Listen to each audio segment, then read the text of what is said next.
네, 순서는 학교 생활 전반적인 것에 관한 것, 그리고 많은 분들께서 우리 학부 입학 목적으로 하시는 자격증에 관한 것, 그리고 교육과정에 대한 것, 이렇게 진행을 하겠습니다. 먼저 학교 생활에 관한 안내입니다. 개강은 월요일입니다. 3월 2일 0시, 네, 밤 0시부터 모든 교과목이 열립니다. 그리고 여러분께서 수강 신청을 이미 하셨죠. 네, 그 교과목들을 한번 들어보시고 과목이 공부하기가 어렵다 또는 바꾸고 싶다 또는 과목을 줄여야 되겠다 또는 과목을 늘려야 되겠다, 이렇게 수강과 관련한 변경하시고자 하시면 지금 보시는 것처럼 이때 변경을 하시면 됩니다. 그래서 이 한 주 동안에 열심히 과목을 좀 들으시면서 공부 감각을 좀 느끼셔야 되겠습니다. 그래서 금요일까지 수강 신청 변경을 하실 수가 있습니다. 그리고 공부를 쭉 하시다가 중간고사가 있습니다. 보통 오포대학은 16주가 한 학기로 구성이 됩니다. 그런데 사이버대학교는 15주가 한 학기고요. 중간쯤에 시험이 있습니다. 그게 중간고사인데 주차로 치면 8주차에 중간고사가 있습니다. 8번째 주에. 그리고 기말고사는 마지막 주인 15번째 주. 네, 기말고사가 진행이 됩니다. 그래서 이번 학기 일정으로 보면 중간고사는 4월 20일, 이때가 이제 8주차의 시작입니다. 시작이고 약 열흘 동안 시험이 진행이 됩니다. 그리고 기말고사는 6월 8일부터 6월 19일 사이에 시험이 진행이 됩니다. 시험은 온라인입니다. 온라인으로 진행이 됩니다. 그 두 가지가 있는데요. 동시형과 비동시형 두 가지가 있습니다. 동시형이라고 하는 것은 일정한 시간에 그 과목을 듣는 모든 사람들이 어디서든지 다 접속을 해서 50분 또는 60분 정해진 시간 안에 시험을 같이 시작하고 같이 끝내야 됩니다. 물론 늦게 들어오시는 분이 있을 수 있죠. 10분 늦게 들어오시면 그만큼 시험 볼 수 있는 시간이 줄어듭니다. 그래서 끝나는 시간이 모두 같은 것, 그것이 동시형이고, 비동시형은 시차가 좀 있습니다. 그래서 시작할 수 있는 시간이 간격이 좀 있는데 그렇게 많지 않습니다. 보통은 10분 정도 차이를 두고 진행이 됩니다. 그러니까 가능하면 정해진 시간에 들어와서 그냥 시험을 본다라고 생각하시면 되고, 동시형이냐 비동시형이냐는 과목을 운영하는 교수님께서 선택을 하실 수 있습니다. 그래서 만약에 여러분들께서 시험 시간을 그 일이나 이런 것 때문에 내가 동시형으로 접속하기 어렵다, 만약에 이렇게 예측이 가능하시다면 과목 교수님께 교수님 이번 학기에는 비동시형으로 좀 해주십시오 라고 요청은 드릴 수 있으나, 그것이 과목을 듣는 분들이 많은 분들이기 때문에 대부분의 교수님들은 많은 학생들이 가능한 시간을 선호하십니다. 그래서 다 수용이 될 수는 없습니다. 그런데 두 가지로 진행이 된다는 건 알아주시고요. 시험은 온라인인데 주관식과 객관식 교수님 마음대로 구성을 하십니다. 그런데 전체적으로 보면 객관식으로 사지선다형이나 오지선다형 이렇게 선다형으로 구성을 하시는 교수님이 더 많으시고, 중간중간에 주관식은 서술형 문제를 내시는 교수님도 가끔 계세요. 가끔 계시는데 주관식이 많은 거는 단답형으로 단어 정도 입력하게 하는 시험 문제가 많습니다. 근데 이것도 역시 교과목을 운영하는 교수님에 따라서 달라지는 거기 때문에 시험 전에 보통 안내를 해 주실 거예요. 그리고 시험 한 2주나 1주 전인데 시험에 관한 안내가 없다 그러면 요구를 하시면 됩니다. 그러면 튜터와 교수가 이번 학기 중간고사나 기말고사는 이런 유형으로 몇 문제쯤 출제가 됩니다 라고 안내를 미리 줍니다. 그리고 공부를 하시다가 수강 철회 하실 수 있는 기간이 있습니다. 내가 수업을 많이 못 들었다, 그러니까 이거 마지막까지 내가 다 잘 들을 수 없을 것 같다, 그러면 수강 나 안 하겠다 라고 이렇게 철회를 하실 수 있는 기회가 있습니다. 수강 철회를 안 하시고 그냥 쭉 가시면 나중에 이제 어떻게 될까요? F가 자동으로 나오는 거죠. 그러니까 그걸 안 남기기 위해서 수강 철회하실 수 있는 기회를 드리고 있습니다. 그리고 정규학기 1, 2학기 이외에 방학 중에 계절학기가 열립니다. 그래서 여름에는 학예, 겨울에는 동계 이렇게 열리는데 계절학기에도 공부를 하실 수 있습니다. 그런데 한 학기에 내가 취득할 수 있는 학점은 정해져 있죠. 그 학기별 이수 학점은 정규학기와 계절학기를 포함합니다. 네, 포함해서 계산을 하셔야 됩니다. 그래서 내가 이번 학기에 18학점까지 들을 수 있다라고 하면 계절학기까지 포함해서 18학점, 21학점이면 그것도 역시, 24학점이면 그것도 역시 그렇습니다. 그래서 계절학기를 들을 계획이 있으신 분은 정규학기에 내가 이수할 학점 수를 줄여서 신청을 하셔야 됩니다.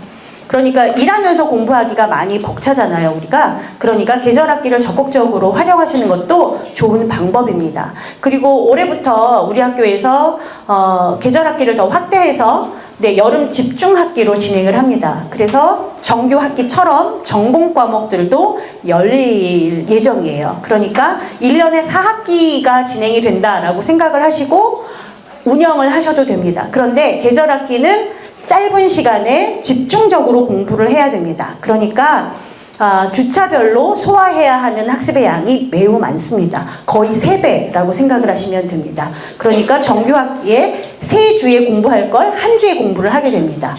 그래서 만만치는 않습니다. 그러니까 잘 생각을 하시고 운영을 하시면 되겠습니다. 그래서 계절학기, 여름 계절학기가 6월 22일부터 7월 17일까지 예정이 돼 있습니다. 학점을 더 따고 싶을 때는 더 추가로 들을 수는 없는 건가요? 계절학기 때요? 네, 학기당 제한 학점 이상은 할 수가 없습니다. 네. 그러니까 만약에 내가 이번에 지금 18학점을 다 신청을 했다. 그러면 계절학기 신청이 안 되는 거죠, 여러분은. 그러니까 내가 계절학기 때 과목을 듣고 싶다 하면 수강 신청 변경을 하셔야 되겠죠. 네, 수강을 이제 바꾸시는 거예요. 네. 그렇게 하시면 계절학기를 들으실 수 있습니다. 네. 다음 여러분들께서 수강을 이제 어떻게 할지 그걸 잘 아셔야 되는데 그러려면 컴퓨터로 내가 어떻게 학부 과목에 접속을 해야 되는지를 아셔야 될 겁니다. 오늘 아마 입학식 끝나고 나서 오리엔테이션 할 때도 설명을 드렸을 텐데 만약에 거기 참석을 안 하신 분 또는 내가 잘 이해를 못했다 하시는 분은 홈페이지에 접속을 하셔서 그 내용을 다시 공부하실 수 있습니다. 여기 이제 학교 홈페이지에 이렇게 들어가시면 위에 대학 생활이라는 곳이 있습니다. 여기에 쿱스 길라잡이 여기에 오시면 이렇게 학교 생활에 관한 전체적인 OT 그 다음에 컴퓨터 특강 이런 것이 있습니다. 이 중에 이 컴퓨터 특강 이쪽 부분을 들어가셔서 여기에 있는 자료를 보시면서 홈페이지를 이렇게 따라 하시면 과목 수강하는 데 필요한 절차는 다 여러분들께서 따라 하실 수 있습니다. 그러니까 반드시 오늘 가셔서 이걸 확인을 해 보시고 손에 익히시기 바랍니다. 수강 관련해서 유의사항 말씀드리겠습니다. 아까 말씀드린 것처럼 각 주차의 강의는 월요일 0시에 열립니다. 0시에 열리고 출석은 그 해당 주차 월요일부터 그 다음 주 일요일까지 수강을 하시면 됩니다. 왜냐하면 일하면서 공부하기가 어려우니까 한 주차의 출석 기간을 2주까지 드렸습니다. 그런데 잘 생각해 보세요. 1주차를 2주까지 듣고 2주차를 3주까지 듣고 이렇게 쭉 가면 편하겠죠. 그런데 8주차에는 중간고사가 있습니다. 그러면 그렇게 밀려서 들으면 중간고사 기간에 새로운 공부를 하셔야 돼요. 시험 보기가 굉장히 어렵겠죠.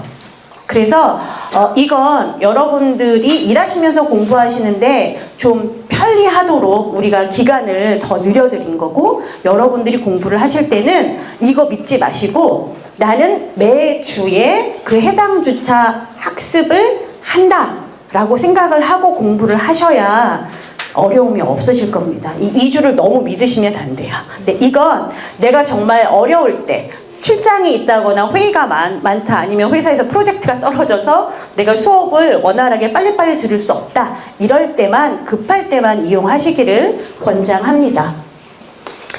그러면 이제 월요일부터 2주까지만 내가 그 주차 수업을 들을 수 있느냐? 그건 아닙니다. 학기가 시작되면 방학이 끝날 때까지 그 해당 학기에 여러분이 수강 신청하신 모든 과목은 언제 어디서든지 다 들을 수가 있습니다. 단 출석이 그때만 체크가 된다는 이야기입니다. 그래서 월요일에 이제 열렸는데 내가 갑자기 일이 생겨서 이번 주, 다음 주 수업을 못 들었습니다. 세 번째 주차에 들어가서 1주차를 들으면 공부하시는 데는 문제가 없습니다. 그런데 이미 시스템상으로는 여러분은 결석 이렇게 체크가 돼 있습니다.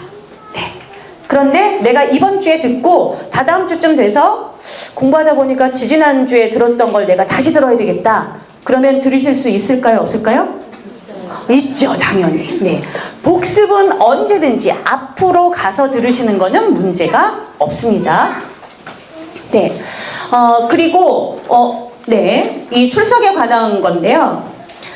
이렇게 공부하시는 분이 있어요. 이제 내가 접속을 했습니다.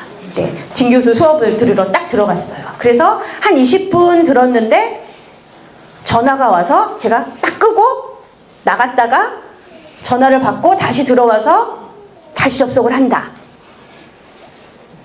그리고 나서 다시 나갔다가 다시 접속을 해서 듣는다. 나간다는 얘기는 이제 접속을 끊고 나갔다가 들어왔다가 한다는 이야기예요. 이렇게 해도 조각이 이어져서 계산이 되면 얼마나 좋을까요? 그런데 그렇게 되지 않습니다. 그러니까 여러분이 잠시 멈춤을 해놓고 네, 다시 멈춤을 눌러서 진행으로 해서 들으시는 건 관계가 없는데 로그인을 했다가 나갔다가 다시 로그인해서 듣고 이렇게 하면 시스템은 그것이 여러분이 최초 로그인 한 걸로 기억을 합니다. 그래서 한 주차의 강의가 평균 75분이에요. 평균 75분인데 75분 동안 이 사람이 출석을 했느냐 안 했느냐를 정하는 기준이 있습니다. 네, 그게 몇 %라고요?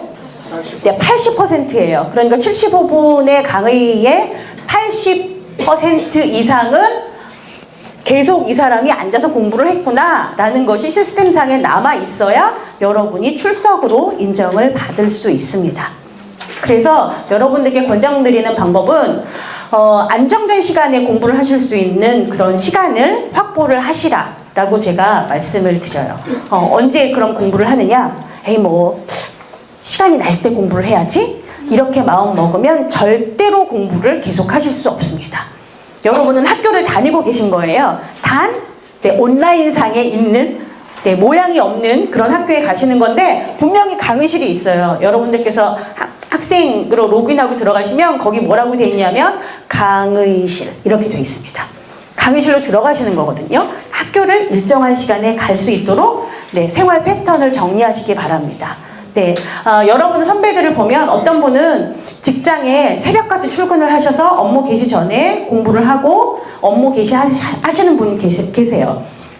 저녁에 하시죠? 그랬더니 저녁에는 회식도 있고 회의가 늦어질 때도 있고 일이 많아서 저녁은 오히려 규칙적으로 공부하기가 어렵다라고 하시더라고요. 네, 집에서 공부하시는 분들 아무 때나 하실 수 있을 것 같죠? 집은 더 일이 많아요. 주부들 아시잖아요?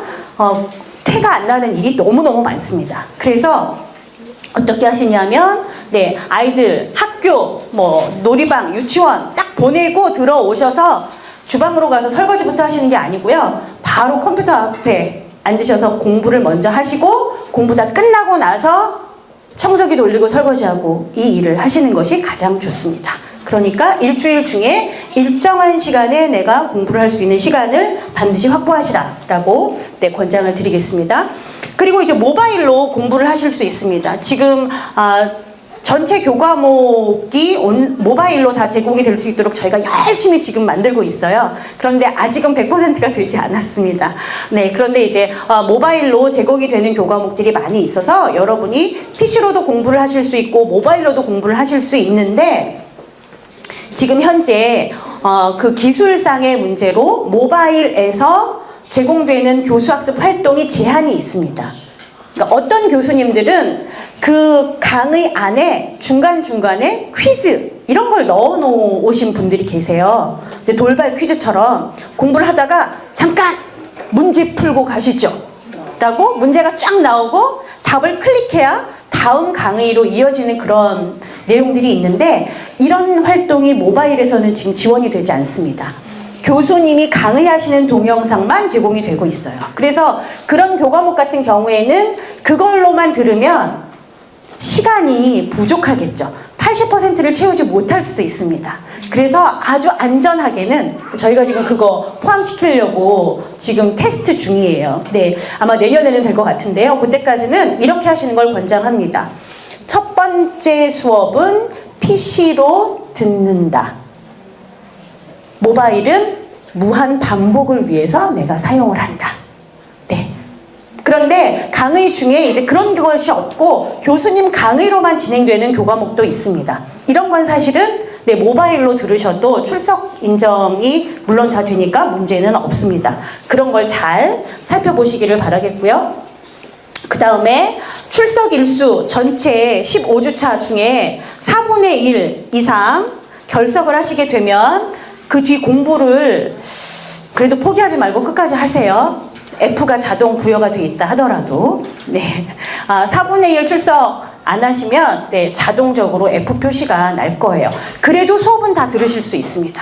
다음에 다시 수강하시더라도 나머지 공부를 하시고 네, 다시 들으시기를 그렇게 바라고요. 그러면 이제 4분의 1이면 뭐냐?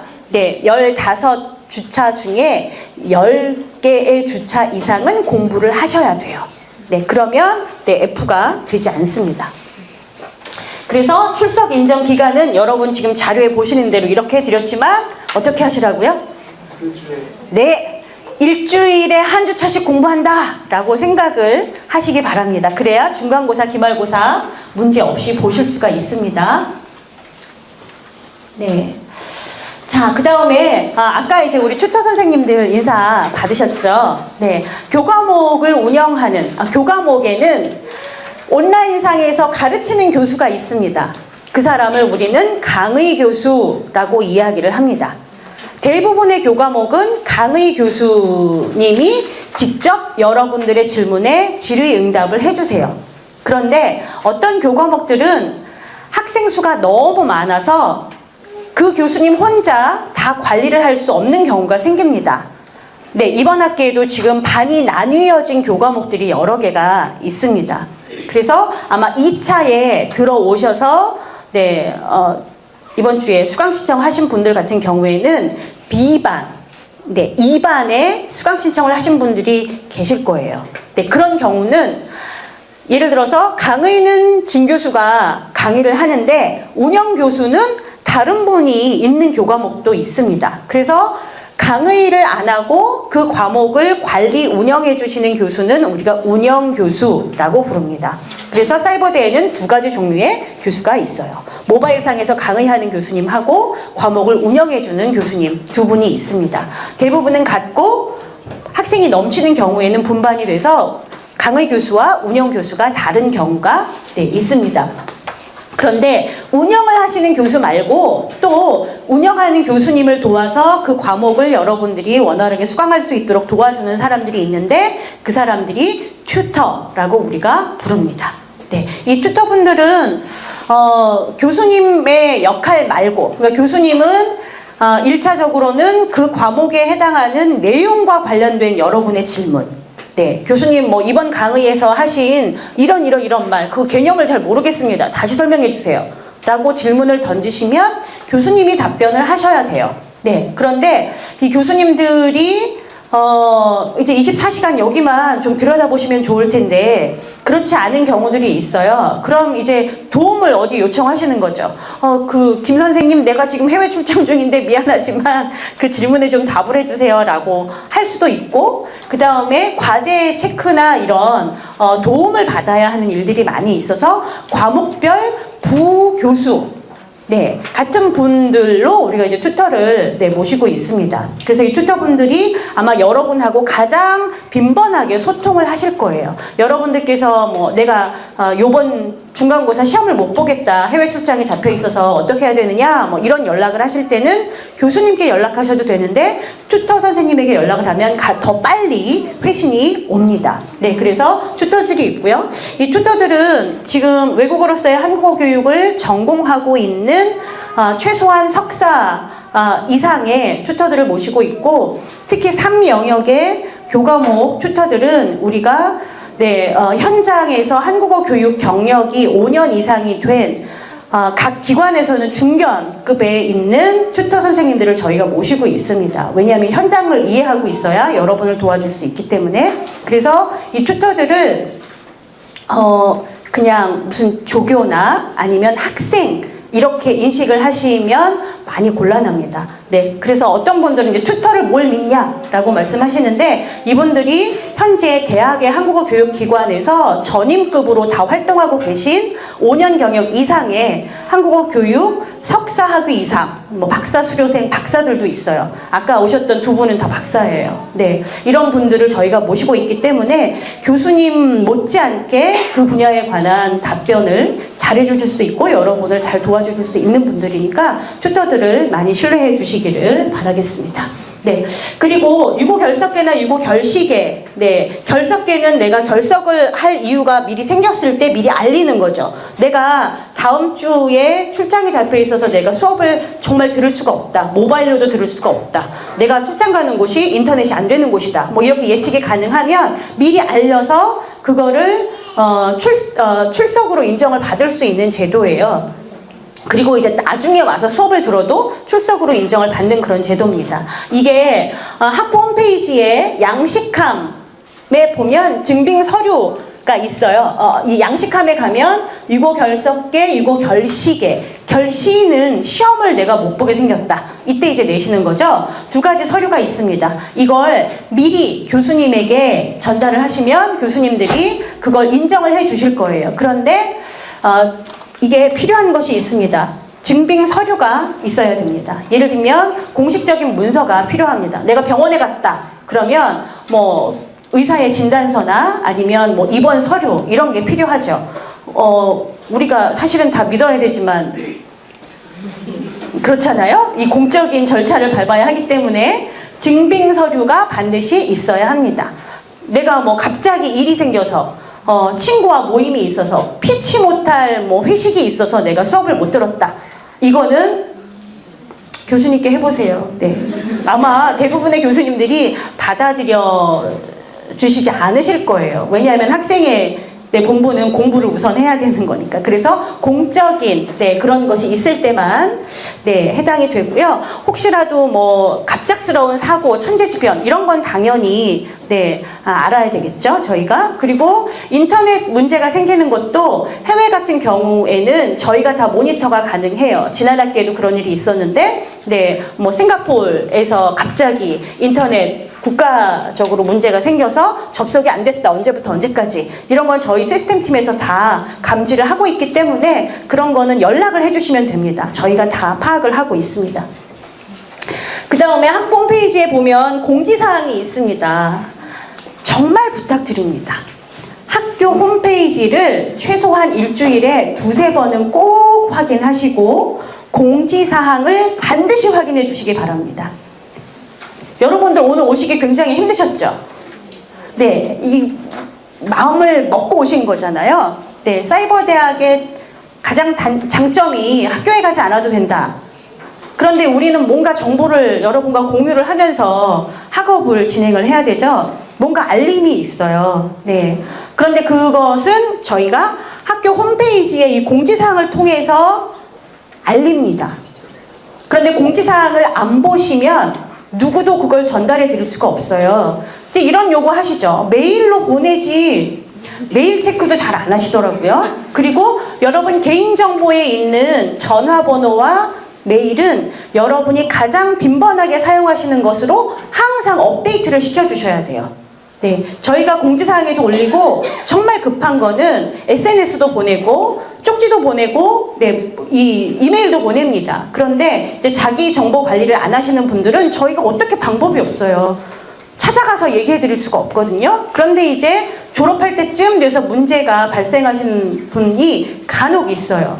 뭐 저희가 이따가 이제 교육과정에서 말씀드리겠지만 영역별로 학점을 채우셔야 됩니다 그랬는데 그냥 마음대로 막 들으시고 졸업학점은 됐는데 자격증 취득 요건을 못 갖추는 분이 다행히 우리가 발견을 하면 졸업을 늦추고 그 자격을 갖춰서 졸업을 시킬 수 있는데 이제 졸업이 내일 모레고 사정이 이미 끝났는데 발견이 되는 경우는 저희가 구제해 줄 수 있는 방법이 없습니다. 그러니까 간곡히 부탁드립니다. 이 공지사항을 일주일에 2-3번은 꼭 확인을 해 주셔야 됩니다. 확인하지 않아서 발생하는 모든 문제는 다 본인이 책임을 질 수밖에 없습니다. 네. 네, 우리 조교들을 울리지 마시고요. 네. 정말 그런 얘기가 있어요. 사이버대 조교는 한두 번 울지 않고는 조교 자격을 얻을 수 없다. 이게 무슨 말일까요? 그만큼 감정 노동이 심하다는 이야기죠. 감정 노동이 심하다는 이야기는 그만큼 우리 조교들을 말도 안 되는 논리로 괴롭히는 분들이 계시다는 거예요. 당신이 확인을 안 하시고 언제 니네가 나한테 알려줬느냐. 그래서 저희가 다 이때 알려드렸습니다. 그랬더니 그렇게만 하면 되나? 나한테 전화해서 알려줘야지. 네, 이런 분도 계세요. 네, 그렇게는 저희가 할 수가 없습니다. 정말 급박한 거는 문자까지 SNS는 보내드리는데 전화번호를 바꾸시거나 뭐 전화번호 입력을 안 해놓으신 분들에게는 저희가 어떻게 할 수가 없죠. 네, 반드시 해주시고요. 그 다음에 수업을 들으실 때 교재를 꼭 사야 되나요? 라는 질문 벌써 많이 하셨습니다. 강의 계획서를 보시면 거기에 주교재 또는 참고 교재, 부교재 이런 내용들이 있죠. 교재를 가지고 계시면 공부하시는데 도움이 많이 되겠죠. 그런데 이제 해외에 계시거나 내가 교재를 얻기가 어렵다 하시는 분들도 공부가 불가능한 건 아닙니다. 왜냐하면 강의록이라는 것이 제공이 됩니다. 강의록은 매 주차마다 그 교과목 방에 들어가시면 강의록이라는 메뉴가 있습니다. 거기에 가면 강의록을 저희가 올려드려요. 강의록이라 함은 교수님이 강의하시는 내용이 요약되어 있는 자료라고 생각하시면 됩니다. 그래서 강의 들으시기 전에 강의록을 출력하셔서 요약집을 보면서 거기에 교수님 강의 들으시면서 도움말 더 넣으시고 자세하게 또 본인이 이해할 수 있도록 만드시면 결국 나의 공부 자료집이 만들어집니다. 그러니까 강의록을 중심으로 해서 공부를 하시면 되고 시험도 물론 가르친 거 안에서 나오니까 강의록을 중심으로 해서 공부를 하시면 시험 준비하실 수 있습니다. 그런데 이제 매 주차마다 강의록을 내가 이게 프린트아웃하고 이렇게 하기가 내가 번거롭다. 이런 분들이 계세요. 이거 한꺼번에 좀 해줬으면 좋겠다. 그래서 가능하면 저희가 그걸 미리 묶어서 제공해 드리고 있는데요. 그게 바로 강의 노트라고 하는 겁니다. 이 강의 노트가 별게 아니고 매 주차마다 제공되는 강의록을 묶어서 제본 형태로, 그러니까 책자 형태로 배포해 드리는 겁니다. 그런데 강의 노트 제공이 안 되는 교과목들이 있습니다. 그런 교과목은 어떤 거냐 하면 아직 개발이 다 끝나지 않은 것. 그러니까 여러분들은 이제 다음 주부터 수업을 들으시는데 그러니까 지난 가을부터 개발이 진행되고 있는 교과목 같은 경우에는 아직 다 완성이 안 된 것들이 있습니다. 지금 교수님들이 마지막 주차, 끝에서 2번째 주차 이렇게 지금 하고 계세요. 그러면 개강 전에 강의록이 다 안 나오는 거죠. 이거는 강의 노트 제작이 될 수 없으니까 그것은 아마 내년부터 제공이 되겠죠. 그러니까 그런 건 좀 양해를 해주시고 강의록을 중심으로 해서 공부를 하시면 되겠습니다. 그리고 여러분께서 이제 질문을 하실 때 제일 많이 연락하시는 곳이 학부 사무실입니다. 아까 우리 조교들이 인사드렸죠? 여러분이 2173에 2376으로 전화를 하시면 저 사람들이 전화를 받아요. 그런데 조교들이 접근할 수 있는 정보는 주로 학사와 관련되는 내용들입니다. 조교들이 교과목의 구체적인 내용까지는 접근 권한이 없습니다. 왜냐하면 교과목의 운영은 운영 교수님과 운영 튜터의 고유 영역입니다. 그래서 학부에서는 아주 접근할 수 있는 그 범위가 표면적인 것만 저희가 접근을 할 수 있습니다. 저희가 이제 모니터를 하기 위해서 교과목이 지금 뭐 제대로 운영이 되고 있나, 학생이 몇 명이 신청을 했나 이런 건 볼 수 있는데, 뭐 이번에 나온 무슨 과목에 무슨 과제는 어떻게 해야 되는 거예요? 이런 걸 이제 학부로 전화를 하시면 저희가 답을 해드릴 수가 없습니다. 그래서 질문을 두 가지로 나누시면 됩니다. 학교 생활 전반 또는 학사 제도 이런 것과 관련되는 내용은 여기 학부 Q&A에 하시면 됩니다. 학교 홈페이지에 있죠. 그런데 내가 공부를 하고 있는 과목의 내용이나 과목과 관련되는 구체적인 내용에 대한 질문을 하실 때는 학부 홈페이지가 아니고 여러분 강의실에 들어가셔서 교과목 홈페이지에 가면 거기 QA가 따로 있습니다. 거기에 올리시면 가장 빨리, 가장 정확하게 질문에 대한 답을 얻으실 수가 있습니다. 그러니까 질문의 내용을 잘 구분을 하셔서 학부로 연락할 것과 교과목 담당 교수님, 튜터에게 연락할 것 구분을 하시면 되겠습니다. 네, 그리고 한국어 교육 실습 수강 신청에 관한 내용이 있는데 이거는 여러분이 지금은 관심 가지실 필요가 없고 근데 보긴 하세요. 네, 학부 홈페이지에 가시면 메뉴 중에 한국어 교육 실습이라는 것이 있습니다. 그건 여러분이 4학년이 돼서 이제 관심을 가지셔야 하는 겁니다. 한국어 교육 실습에 관한 내용이 있고요. 그 다음에 여러분들께서 공부를 하시다가 내 컴퓨터에 문제가 있다. 예를 들면 과목을 지금 듣다가 갑자기 문제가 생겼다. 특히 시험을 보다가 온라인으로 시험을 보고 있는데 갑자기 정전이 됐네. 아니면 컴퓨터가 섰어요. 이런 이제 문제가 생길 수 있죠. 그런 경우에는 누구에게 연락을 하셔야 될까요? 네. 물론 조교나 교수님께 연락을 하셔도 되는데 전화하면 뭐라고 하느냐면요. 헬프데스크에 기록을 남기세요 라고 얘기할 겁니다. 왜냐하면 여러분을 도와주기 위해서는 이 사람 시스템상에 지금 문제가 생겼다는 것을 증빙해 줄 그런 자료가 필요한데 그 역할을 바로 헬프데스크가 하고 있습니다. 그래서 여러분 컴퓨터의 시스템에 관한 문제 이런 것과 관련된 것은 헬프데스크 1644-5223 외우세요. 1644-5223 학부 전화번호는 뭐라고 그랬죠 제가? 2173-2376 네. 그 당황하면 생각이 하나도 안 나요. 그럼 막 어딜 뒤지는데 안 나오죠. 그래서 지혜로운 학우님들은 본인이 자주 사용하는 컴퓨터 모니터 옆에 메모지를 딱 붙여놓습니다. 뭘 붙여놓을까요? 헬프데스크, 학부사무실, 그리고 내가 수강하는 교과목, 튜터의 이메일 주소, 교수님 이메일 주소 이걸 딱 붙여놓습니다. 그래서 급할 때 바로 연락을 취할 수 있도록 이렇게 해놓으시면 좋겠고요. 이 헬프데스크는 24시간 일을 하고 있습니다. 밤에도 일을 하고 있으니까 24시간 아무 때나 전화를 하시면 되겠습니다. 그리고 이 시스템 문제가 인터넷 환경 문제일 수도 있는데 본인의 컴퓨터 사양의 문제인 경우가 더 많습니다.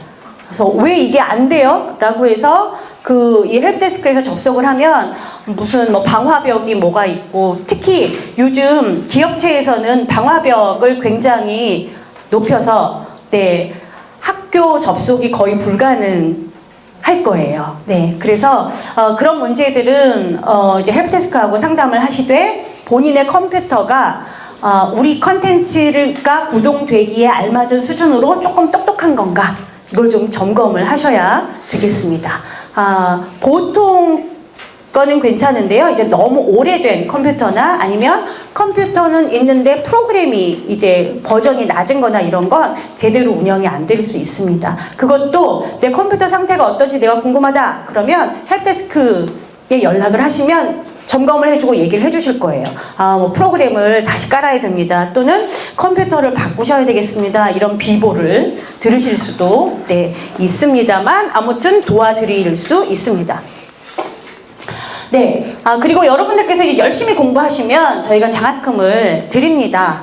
네. 아까 입학식에서도 입학처장님 말씀하신 것처럼 우리 학교가 장학금을 성적 중심에서 필요한 분들을 돕는 방향으로 전환을 하고 있지만 그래도 공부를 열심히 하신 분은 당연히 장학금을 받으셔야 되겠죠. 그래서 성적 장학금이 있는데 이 성적 장학금은 성적 순으로 성적 순으로 드립니다. 근데 우리도 학년 구분이 있잖아요. 그래서 1학년, 2학년, 3학년, 4학년 학생 수 비례해서 상위 몇 퍼센트 이렇게 저희가 정합니다. 전체 학생 수를 보면 3학년이 가장 많습니다. 그러니까 장학금을 받아가는 비중도 높고요. 3학년, 4학년, 그 다음 1학년, 2학년.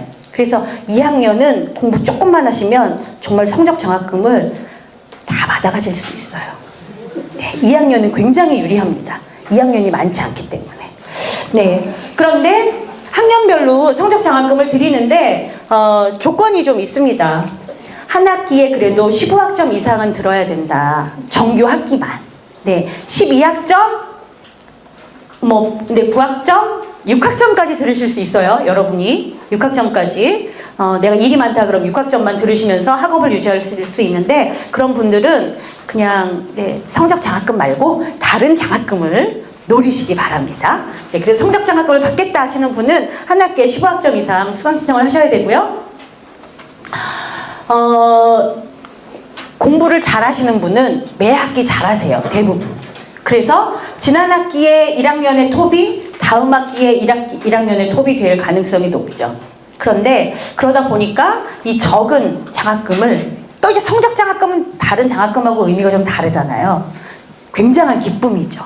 네, 그래서 가능하면 많은 분들이 이런 기쁨을 좀 누리셨으면 좋겠다 생각해서 성적 장학금은 저희가 연속 수혜를 하지 않는 걸 학부 내교로 하고 있습니다. 그러면 내가 1등인데 내가 장학금을 못 받느냐? 장학금은 드려요. 성적 장학금이 아닌 다른 장학금으로 드립니다. 그러니까 성적 장학금의 기쁨은 좀 여러 사람과 나눠서 누리실 수 있도록 배려를 해주시기를 바라겠습니다. 네. 그리고 교내 장학금 여러 개가 있는데 그것하고 성적 장학금은 중복 수혜는 안 됩니다. 단 외부 장학금 같은 경우에는 중복 수혜가 됩니다. 그래서 대표적으로 국가 장학금 내가 받고 있는데 중복이 안 되느냐? 중복됩니다. 그래서 내가 만약에 학교 내부 장학금을 받고 나머지 국가 장학금 받으면 어떤 분은 돈 하나도 안 내고 공부를 하는 분이 나올 수도 있는 거죠. 네. 그리고 동점자가 나오는 경우에는 어떻게 하느냐? 네, 1등이 같다, 2등이 같다. 그건 문제가 되지 않아요. 장학금 드리면 되니까. 근데 쭉 내려와서 끝부분에서 이제 이 동점이면 머리가 아픈 거죠. 그래서 이렇게 우리가 정했어요. 평점이 같다. 그러면 이수학점이 누가 많으냐? 15학점과 18학점. 네. 4.0인데 15학점에 4.0하고 21학점에 4.0하고는 누가 더 유리할까요? 21학점이 더 유리하죠. 더 노력을 많이 하셨다는 얘기잖아요. 네, 그런데 이것도 같아요. 그럼 이제 그 다음은 뭘 보느냐? 수강한 과목 중에 전공 이수를 많이 하신 분. 네, 전공을 많이 들었다. 네, 그분에게 우선권을 드립니다. 네, 불만이 있으시더라도 이해를 해주시기 바랍니다. 네. 그 다음에 여러분이 이제 졸업하실 때 아주 먼 이야기긴 하지만 졸업하실 때는 우리가 졸업평가가 있습니다. 졸업평가는 두 가지가 있는데요. 시험이 있고 논문이 있습니다.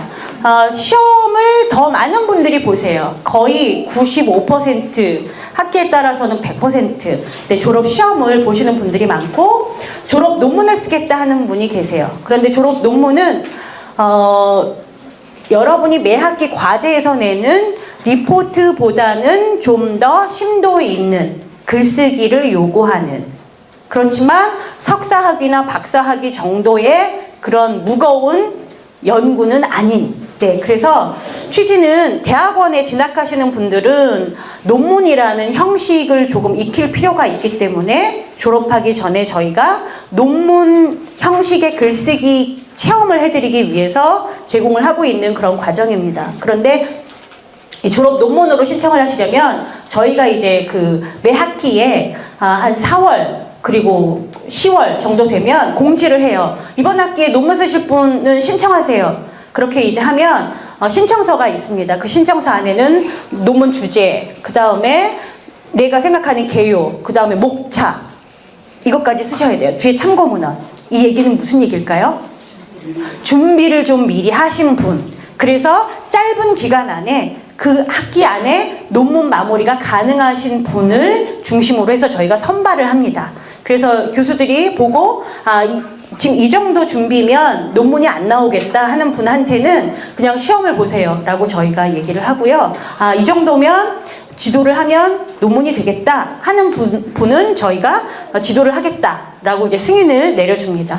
그래서 더 많은 분들은 이제 시험을 보시는데, 시험은 교육 실습을 뺀 1영역부터 4영역까지의 4개 영역에서 지정된 교과목 그 중심으로 해서 종합시험처럼 치릅니다. 뭐 90문제, 80문제 이렇게. 그런데 그 과목, 무슨 과목이냐, 이건 저희가 미리 공지를 해드려요. 무슨 과목이 출제 대상이다. 그런데 그것이 대체로는 비슷한데 자격증 취득을 위한 그 권장 필수 과목을 공부하신 분이라면 문제 없습니다. 대부분 그 안에서 나와요. 대표적인 것이 외국어로서의 한국어 교육학 개론. 이건 우리 전공에서 가장 기본이 되는 교과목이기 때문에 그건 반드시 나오고요.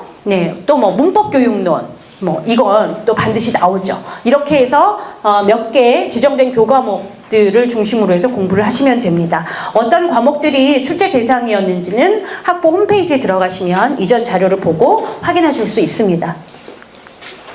그 다음에 여러분이 이제 학교 생활 하실 때 지금 이렇게 오신 것처럼 온라인 대학임에도 불구하고 학교에서 진행되는 활동들이 있습니다. 대표적인 것이 오프 특강이에요. 학기 중에는 거의 매주 토요일 시험 기간 빼고 그 다음에 토요일에 학교 공식 행사가 있는 경우를 빼고 그런 경우에는 토요일에 학교에 오면 뭔가 강의가 있다라고 생각하시면 됩니다.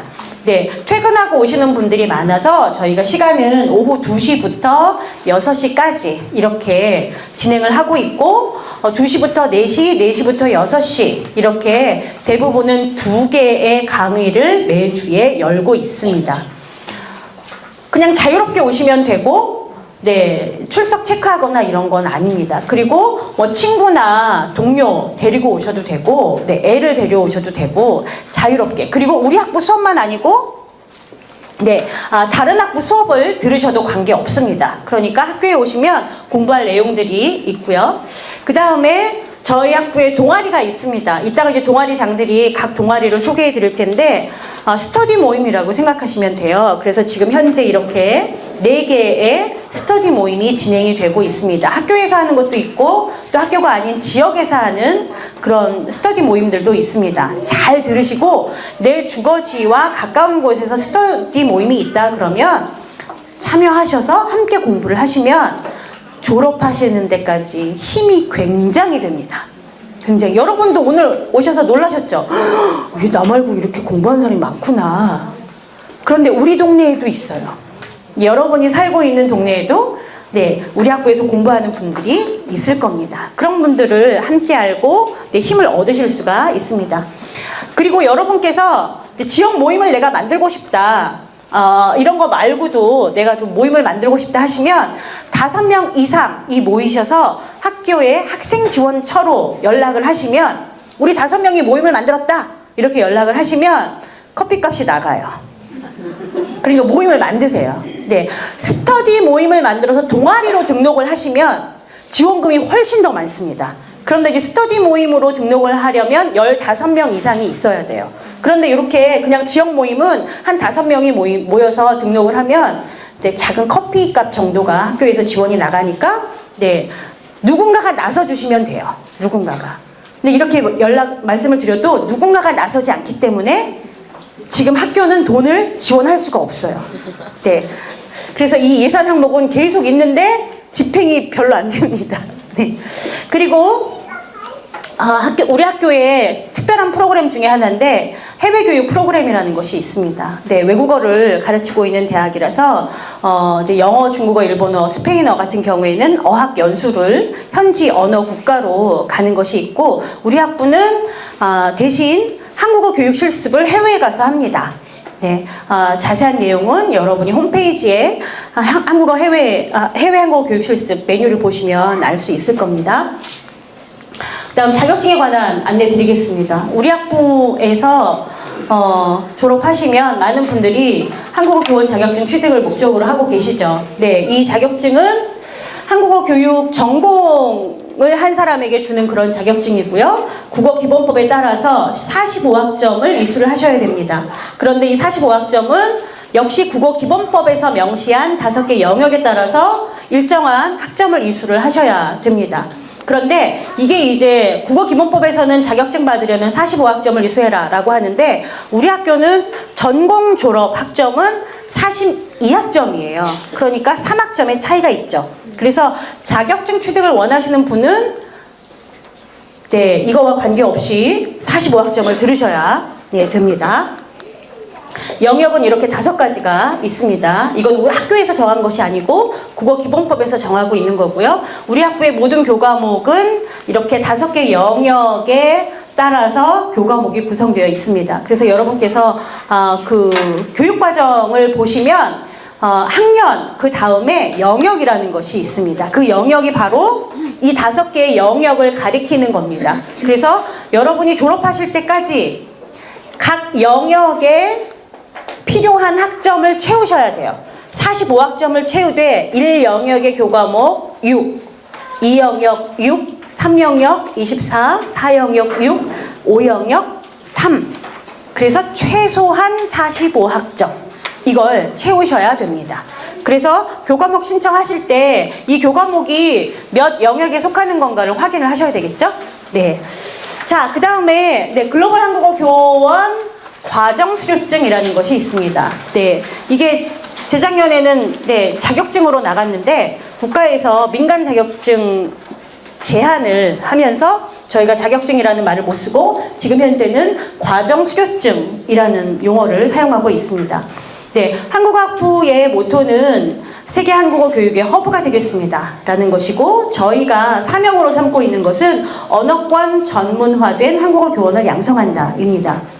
언어권별로 전문화된 한국어 교원은 2가지 능력이 필요합니다. 기본적으로 한국어 교육에 대한 능력과 그 다음 해당 언어권에 대한 이해가 필요하죠. 해당 언어권에 대한 이해는 해당 언어권에 대한 그냥 지식적인 것이 아니라 그 지역의 문화를 알고 그 지역 학습자들과 소통이 가능한 그런 능력을 갖추고 있는 것을 말합니다. 그래서 우리 학부를 주전공으로 하시고 그러니까 우리 학부 학생이시면서 다른 학부, 외국어 계열이요. 영어, 중국어, 일본어, 스페인어. 네, 이쪽을 복수전공 또는 부전공을 하신 분들에 대해서 우리 학교 총장님이 증빙을 해주시는 거예요. 이 사람은 사이버 한국 외국어 대학교에서 한국어 교육 능력을 갖추었고 또한 이러한 특정 언어권에 대한 이해 능력을 갖추었으니 해당 지역에 가서 학습자들을 잘 가르칠 수 있는 한국어 교원으로서의 공부를 했다라는 것을 총장님 이름으로 증명을 해주는 그런 수료증입니다. 이것도 역시 많은 분들이 받아가고 계세요. 네. 그래서 요거는 이제 평점이 3.0 이상은 되셔야 되고요. 아까 말씀드린 것처럼 각 외국어에 복수전공 또는 부전공으로 이수를 하시면 되겠습니다. 그 복수전공이나 부전공의 요건은 그 각 언어 학부를 들어가시면 살펴보실 수가 있습니다. 다음 교육과정 안내 드리겠습니다. 여러분이 졸업을 하시기 위해서는 학년별로 지금 필요한 그 학점이 구분이 다릅니다. 여러분이 2학년이나 3학년으로 들어오신 경우에는 이미 이전 학교에서 공부하신 것을 점수를 가져오시는 거예요. 그래서 2학년으로 들어오셨다면 이전 학교에서 공부하신 것을 35학점 저희가 인정을 해드리고 3학년으로 들어오신 경우에는 이전 대학에서 공부하신 것 70학점을 인정을 해드립니다. 네. 그리고 나서 이제 우리 학교에 들어오셔서 졸업하실 때까지 졸업을 위해서는 42학점만 이수를 하시면 되는데 자격증 취득을 하겠다 그럼 45학점 이수를 하셔야 됩니다. 그리고 1학년, 2학년 같은 경우에는 교양학점을 이수를 하게 돼 있습니다. 3학년은 교양을 안 들어도 되는데 그래서 결과적으로 1학년은 140학점 이수할 때 우리 학교에서 네, 전공자로만 졸업을 하겠다 그럼 74학점 그 다음 이렇게 하고 자유선택 나머지 학점을 이렇게 이제 채우셔야 되는 거죠. 네. 그런데 이 자유선택은 우리 학부 전공 과목을 들으셔도 이렇게 계산이 되고 또 다른 학부 과목을 들어도 되고 교양 과목을 들으셔도 됩니다. 그러니까 전공을 뺀 전공과 1, 2학년의 교양이라고 지정되어 있는 것만 빼고 나머지 학점은 뭘 들으시든 관계가 없어요. 네, 그래서 여러분이 1학년, 2학년으로 들어오신 분 같은 경우에는 저희가 복수 전공을 하시라 이렇게 권장해 드립니다. 네, 사이버 외대에 들어왔으니까 가능하면 외국어를 하나 정도는 공부를 하고 나가십시오. 이렇게 말씀드려요. 왜냐하면 충분히 가능하거든요. 이 안에서 복수 전공이. 네, 그래서 학업 설계를 잘 하셔서 네, 복수 전공 또는 부전공을 해나가시기를 바랍니다. 그런데 이제 여러분 중에 이런 분들이 계세요. 나는 이전 대학에서 국어 교육을 전공했다. 나는 국어 국문학을 전공했다. 그래서 우리 학교에 있는 한국어 학부에 있는 어느 학교로 나 들었다. 또 들어야 되느냐? 네, 또 들으셔야 됩니다. 왜냐하면 여러분이 가지고 오는 이 35, 70은 점수로만 저희가 인정을 해요. 학점으로만 인정을 하지 무슨 과목을 들었는지는 네, 배려를 하지 않습니다. 그러니까 이전에 내가 어느 학교론을 들었고 그 다음에 한국어 문법을 들었다 하더라도 그건 우리 학교에서 이수하신 것이 아니기 때문에 국어기본법에서 여러분 평가할 때 인정해주지 않습니다. 그러니까 사이버 한국 외국어 대학교 한국어 학부에서 한국어 교원 자격증 취득을 위한 45학점을 이수를 했느냐 이게 중요한 거라서 각 영역별로 필요한 교과목은 이전에 공부를 해서 아시는 거라면 기쁜 마음으로 다시 들으세요. 훨씬 수월하겠죠? 네, 학교 홈페이지에 들어가시면 학부 소개에 그 아래 한국어 학부 교육과정을 보시면 네, 이런 교과목이 나올 겁니다. 지금 여러분 자료집에 있습니다. 나중에 홈페이지 들어가셔서 다시 확인을 해보세요. 그런데 여기 잘 보면 학년이 있고요. 그 다음에 여기 영역이 있습니다. 영역에 대해서는 이제 아시죠? 네. 그리고 영역 다음에 교과목 명이 있습니다. 교과목 명이 있는데 보면 어떤 건 뒤에 별표가 있고 어떤 건 없습니다. 네, 별표가 붙은 것은 학부에서 여러분이 졸업할 때까지 이 과목은 꼭 들었으면 좋겠다. 이 과목을 들으면 여러분이 한국어 교원으로 활동하는데 도움이 많이 된다라고 권장드리는 교과목입니다. 그래서 수강 신청하실 때 이 별표가 있는 교과목을 내가 꼭 들어야 되겠다라고 마음 먹으시면 돼요. 물론 나는 이거 관계없이 그냥 영역별로 학점 채워서 내 맘대로 공부하겠다. 네, 괜찮아요. 그것도 괜찮은데 지금 이제 저희가 여러분이 학업을 수월하게 이수하실 수 있도록 그리고 나중에 여러분이 활동하시는데 도움이 될 수 있는 내용을 집어서 네, 여러분에게 추천드리는 교과목이니까 네, 참고를 적극적으로 하시면 좋겠습니다. 그리고 이제 졸업할 때까지 영역별로 45학점 이거 계산하기가 너무 머리가 아프다. 이 별표만 된 걸 들으시면 1, 2, 4, 5 고민을 안 하셔도 돼요. 고민하셔야 되는 건 3영역 중에 반만 고민하시면 돼요. 네, 그래서 별표 붙은 거를 쭉 공부를 하시면 네, 대부분의 요건을 갖추실 수 있고 3영역의 교과목만 몇 개 더 내가 선택을 해서 들으시면 돼요. 아주 편하겠죠? 네, 이거 잘 확인을 하시기 바라겠습니다. 그리고 교과목은 지금 교육과정 안에는 이렇게 학기별로 많이 있는데 다 개설이 안 될 수도 있습니다. 학교 사정이나 교수님 사정에 따라서 그래서 개설되는 교과목은 학기에 따라서 달라질 수 있다. 그리고 학년 구분도 우리 없습니다. 네, 3학년으로 입학하셨어도 요번에 저희가 수강 신청 안내문 드렸죠. 네, 거기 보면 아마 1학년 교과목 들으시라고 저희가 추천했을 거예요. 네, 학년 구분은 의미가 없어요. 네, 어떻게 공부하시냐 하면 1학년일수록 기초다. 네, 그러니까 내가 기초가 없다. 그러면 1학년 교과목부터 들으셔야죠. 네, 그래서 1학년, 2학년이 기초를 닦아주는 교과목들이 많고 3학년, 4학년으로 갈수록 응용 교과목들이 많습니다. 그래서 반드시 들어야 하는 것보다는 내가 선택해서 내 관심사에 따라서 들어야 되는 내용이 많죠. 근데 교과목 중에는 먼저 들으면 좋은 교과목이 있어요. 먼저 듣고 이걸 먼저 듣고 다음에 이걸 들으면 좋은 교과목들이 있습니다. 이번 학기 개설되는 어휘 형태론. 만약에 내가 단어 교육에 관심이 많다 하시는 분은 이번 학기에 어휘 형태론을 들으시고 다음 학기에 네, 어휘 교육론을 들으시면 됩니다. 왜냐하면 네, 어휘 형태론에 대한 지식을 바탕으로 해서 그걸 어떻게 가르칠 것이냐를 논의하는 것이 교육론이에요.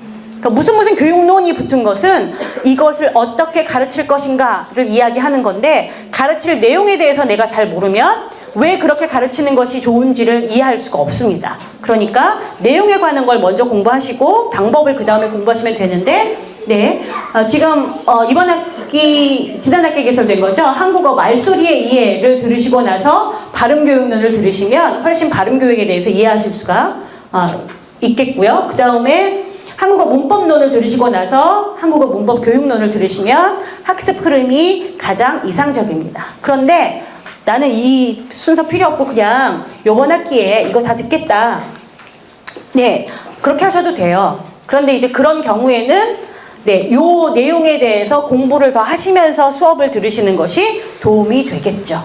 네, 그래서 내가 덜 힘들게 공부를 하겠다 하면 이런 흐름으로 공부를 하시고요. 그냥 그런 거 신경 쓰지 않고 열리는 대로 공부하겠다 하시면 그 나머지 부분은 여러분이 보충학습을 하시면서 공부를 하시면 되겠습니다. 그래서 결과적으로 여러분이 수강시점 선택을 하실 때는 1학년 같은 경우에는 1학년에 개설되어 있는 전공 교과목, 아까 그 별표 있던 거 이거 우선으로 신청을 하시고 졸업할 때까지 교양 24학점을 반드시 듣는다 이렇게 생각을 하시면 네, 되겠습니다. 2학년 같은 경우에는 1, 2학년에 있는 전공 권장 교과목을 우선적으로 들으시기를 권하고 역시 졸업할 때까지 교양 24학점은 이수를 하셔야 되는데 여러분이 34학점 인정을 받으실 수 있다고 그랬죠? 네. 근데 이제 전공으로 저희가 인정을 해드리는 교과목이 있을 수 있어요. 예를 들어서 우리가 전공이 42학점 되면 졸업하실 수 있잖아요. 그런데 이전 대학에서 들었던 그 34학점 중에 만약에 우리 전공과 잘 부합하는 것이 있으면 이거는 전공을 들었다고 우리가 인정해 줄 수 있다라고 해주는 과목이 있을 수 있어요. 그러면 전공을 안 들어도 되는데 사실은 이게 의미가 없는 것이 여러분이 한국어 교원 자격증을 취득하시려면 45학점을 어차피 들어야 되는 거니까 그게 이제 무의미한 거죠. 사실은. 네.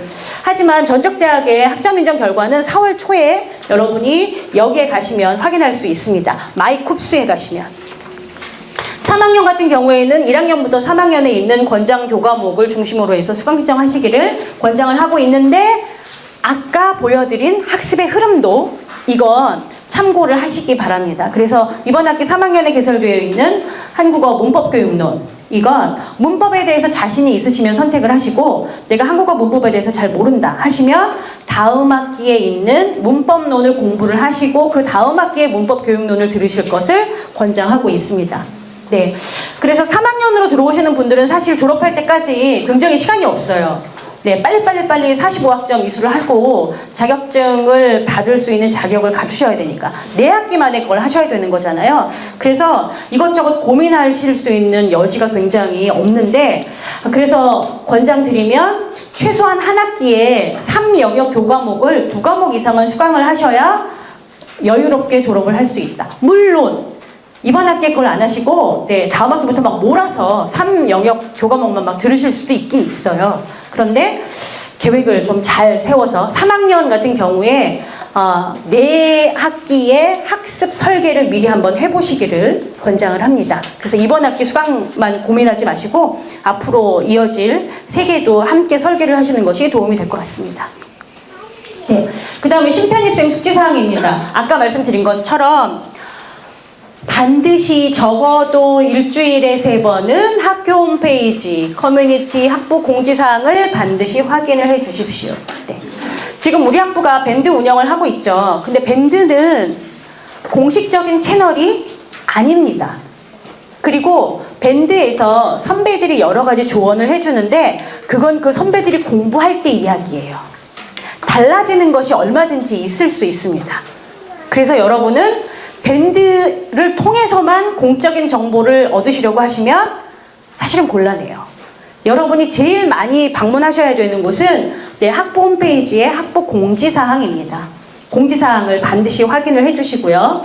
그 다음에 학사 안내 부분은 여러분 졸업에서 입학에서 졸업까지에 일어나는 모든 이벤트가 여기를 중심으로 해서 나와요. 그러니까 역시 학사 안내도 여러분이 꼼꼼히 한번 읽어보시고, 네, 그리고 나서 학부에 전화를 하시면 학부의 통화가 쉬워집니다.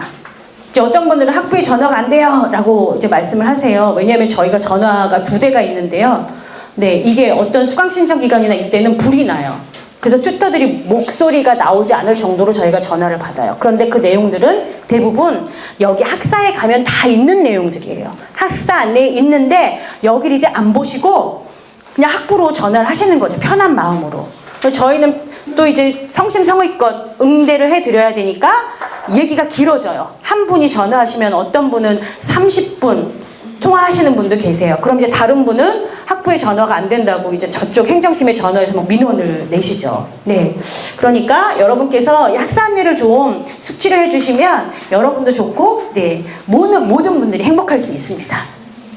그 다음에 아까 말씀드린 것처럼 컴퓨터 특강 다시 한번 봐주시고요. 그 다음에 튜터에게 문의할 것과 학부에 문의할 것을 잘 구분을 해주셨으면 좋겠다 하는 이야기 말씀드리고, 튜터 연락처는 어디에 있느냐? 강의 계획서를 보시면 거기에 운영 교수님의 연락처 그리고 운영 튜터의 연락처가 거기에 다 있습니다. 그리고 쪽지 기능이 있어요.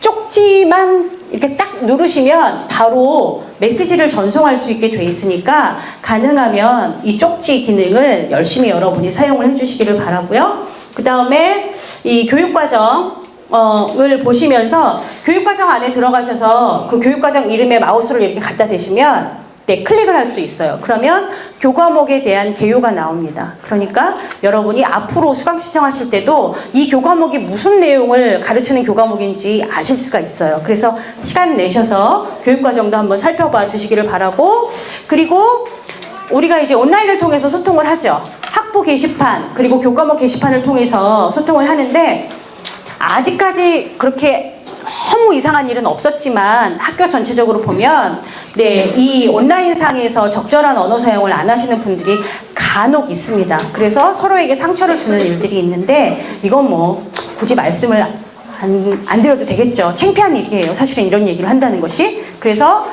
서로 얼굴을 보지 않지만 예의를 갖추어서 언어 사용을 해주시기를 부탁드리겠습니다. 그리고 한국학부는 아까 학부 사무실 몇 번이라고요? 2173에 2376. 헬프데스크는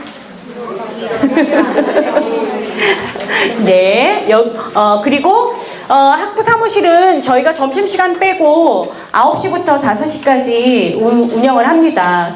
조교들도 이제 밥을 먹어야 되니까요. 12시부터 1시까지는 전화를 받지 않고, 대신 학교 대표 번호 행정실이에요. 대표 번호는 아침 9시부터 밤 10시까지 응대합니다. 그러니까 시스템상의 문제는 헬프데스크로, 그 다음에 학교 생활과 관련된 거는 학부 사무실로, 그런데 학부 사무실이 문을 안 열었을 때는 여기 대표 전화로 전화를 하시면 여러분들께 응대를 해드릴 수 있습니다. 자, 여기까지 학교 생활에 대한 안내를 드렸고요. 더 구체적인 내용, 예를 들면 오프 특강이나 그 다음에 해외 한국어 교육 실습, 여러분 학업의 교육 과정에 대한 구체적인 안내는 저희가 다음 주 오프 특강을 할 때 다시 설명을 드리도록 하겠습니다. 고맙습니다.